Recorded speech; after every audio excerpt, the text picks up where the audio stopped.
یہ کالا قانون ہے جو ہماری مسجدوں کو، درگاہوں کو، خانقاہوں کو، ہمارے عاشور خانوں کو، امام باڑوں کو ہم سے چھیننے کے لیے بنایا گیا ہے۔ آپ نے مجھ سے قبل تمام ذمہ دار لوگوں سے ان کے بصیرت افروز خطابات کے ذریعے آپ نے سنا ہوگا کہ یہ قانون کیسا بنایا گیا ہے۔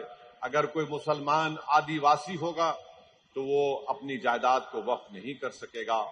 وقف بائی یوزر ہے، جس کو سپریم کورٹ نے بابری مسجد کے مقدمے میں وقف بائی یوزر کو سپریم کورٹ نے فیل کیا۔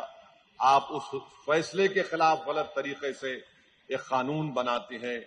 آپ خواتین ہیں، اس قانون میں یہ بات لکھی گئی کہ اگر کوئی اپنی جائیداد کو وقف الاولاد کرنا چاہتا ہے اور وقف الاولاد کرے گا تو مودی کی حکومت یہ کہہ رہی ہے کہ بیٹی کا حق نہیں مارا جا سکتا۔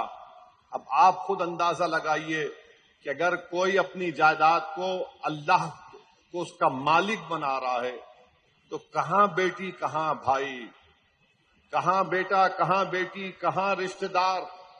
مگر یہ حکومت کہتی ہے کہ وقف الاولاد آپ اس وقت تک نہیں کر سکتے جب تک کہ آپ یہ بتا نہ دیں کہ بچوں کا حق نہیں مارا جائے گا۔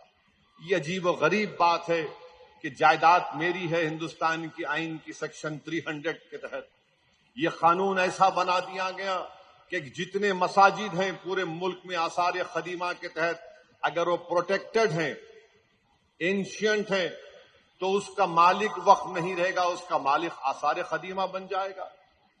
آثار قدیمہ کے ایکٹ یہ کہتا ہے کہ اس جگہ کو جو آثار قدیمہ کے ماتحت ہے اس میں کوئی رد و بدل نہیں کیا جا سکتا اس کی تعمیراتی کام کر کے۔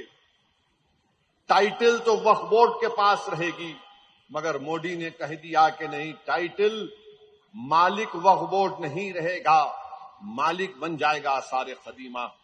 بتائیے آپ، یہ ظلم نہیں تو کیا ہے؟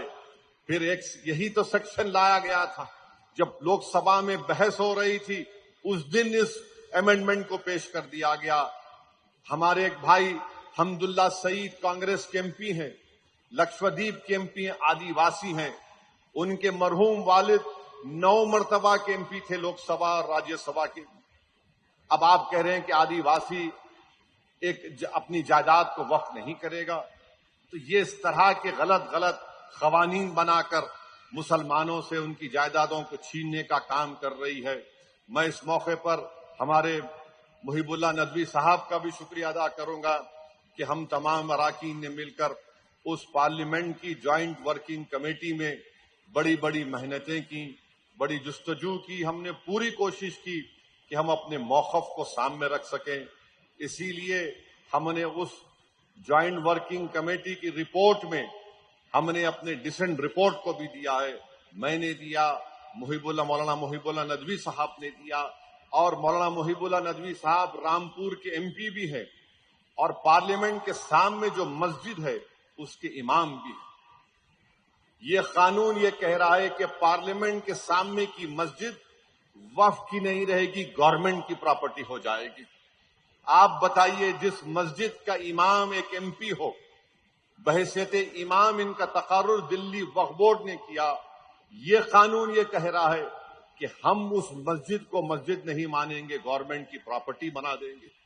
کیسے کوئی خاموش بیٹھ سکتا ہے بتائیے آپ؟ یہ حکومت آستھا کی بات کرتی ہے کہ ہماری آستھا مسجد میں نہیں ہے۔